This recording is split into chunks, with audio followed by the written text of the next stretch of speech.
Plateau Christians finally decide to carry weapons and fight Fulani militia. Wow, send message to soldiers. Yes, now, it has gotten to that. The military have proven that they can't help the citizens.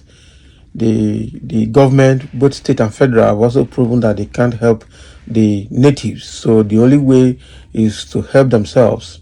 Yes, they have pushed them so hard, and the best thing now is for them to fight for themselves. And so be it.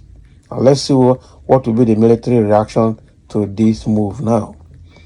Christians in Plateau State have been pushed to the wall and have expressed the determination to fight terrorists disrupting their peace following the recent killings in Mangu local government area. The chairman of the Christian Association of Nigeria, CAN, in Mangu local government area, Reverend Timothy Daluk in Mangu, made this revelation on Wednesday while accusing the Nigerian military operatives of colluding with the Fulani militia who attacked the community. Reverend Timothy asked the Nigerian soldiers to vacate the community immediately as he is about to call for a meeting with Christian heads to discuss how they would defend themselves.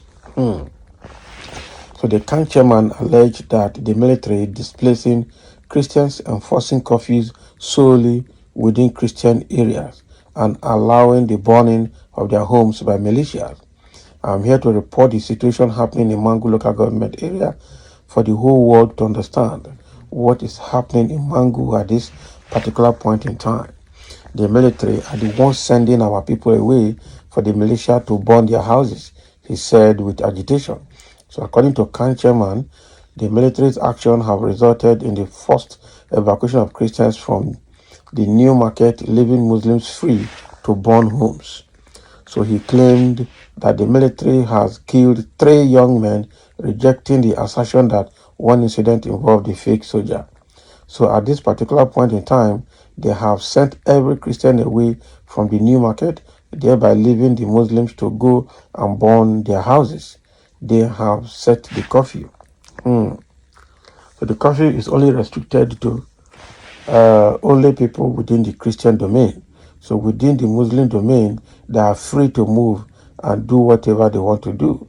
And not only that, the military has killed 3 of our young men, which I know one he was before my own church member. He was before my own church member, he said. So the military has killed 3 of our young men, which I know one is from my church.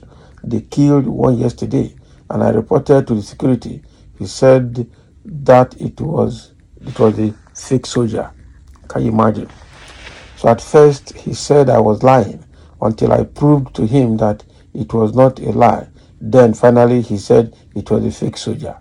So I said no, it was not a fake soldier. I said no, it was a soldier who killed him. Finally they made a signal to the soldier and he disappeared from the scene, he said. Can you imagine? So that shows somebody had said before that the military, the GOC, General Officer Commanding in charge of that area is a Fulani person. And that person actually has been supporting the Fulani militia indirectly. Well, even though we don't have proof, but there's no smoke without fire. Now look at what the CAN chairman in Mangu local government area is also alleging. So the next thing now is that they have decided to call a meeting to help themselves and have ordered that the soldiers vacate that community effective immediately, which you can't blame them for their action because the government has proven that they can't help these people and they have to help themselves. That is it. They have to help themselves. The situation is bad and they can't help themselves. They have to resist the situation and fight for themselves. It's a very terrible situation, I must say the truth. So how can they continue like this? How can they continue like this?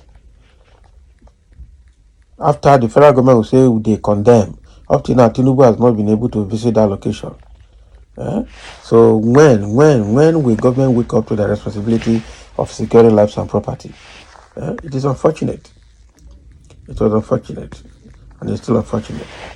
So when are we going to get things right in that area?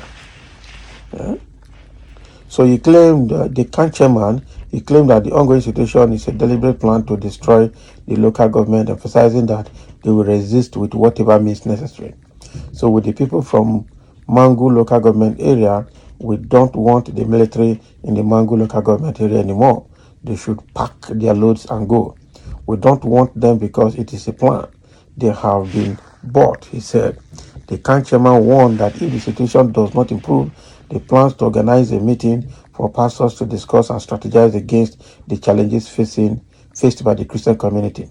We are going to fight unless they kill all of us. We are going to stop. We are going to stop. We are going to penetrate. Personally, I will organize the whole Christian community in Mangu local government area. If this does not stop, we are going to call for a meeting for pastors and we are going to make an arrangement to fight back because enough is enough, Camp chairman said. So he pleaded for international intervention, urging the world to understand the gravity of the situation and come to their rescue to prevent further destruction. So he expressed determination to resist the perceived oppression and fight for the rights and safety of the Christian community in Mangu local government area. I tell you, the Fulani is trying to wipe everybody out there so they can take over the community and take over their land. That is the problem. That is the problem. And now somebody will now come and say that, these people are something else. That is not what they're supposed to do. They shouldn't take laws into their hands. Why wouldn't they take laws into their hands with what is happening? Why would they take laws into their hands? Why would they take laws into their hands? This is bad. So let me see. I think that somebody is making a comment here. I said self-defense is allowed. Defend yourselves before it is too late. Exactly. And that is what they are resorting to do right now. They have to help themselves. Coward people, after almost 1 million of Christians killed by killer Fulani and extremists, your governor should, equip villagers with guns and sophisticated weapons and drones. Exactly. Tinubu is a figurehead, while the Fulani militia are still hiding their faces in his cabinet to wreak havoc. Who are these mad Fulanis in power? Planted by Buhari, they must be uprooted by Tinubu. If not, things will continue to go wrong. Exactly. Okay, some say make una dey there, they wait for government. Has been government has been sponsoring them. Fulani, is very afraid coming to your home, determined to wipe you people, and you are there talking Jesus. Don't you people see what Israel did to Hamas? Go and wipe them. Exactly. Christians should not be complaining all the time. They should defend themselves. Hand with hand, blow with blow, knife with knife, gun with gun. Self-defense is enshrined in the Constitution as a right. My people perish for lack of knowledge. That is it. The only problem is that the military is working with the Fulani. That is how bad it is. If these people start fighting now, the military will face them. The same thing they did in Southern Kaduna is exactly what they're repeating in Mangu local government area of Plateau State. And that is terribly, very bad. So thank you for listening. Let's have a comment. That is what is happening in Plateau State. The Christians have now decided to pick arms and defend themselves and go on self-help. And I hope nobody should blame them when they start their operation.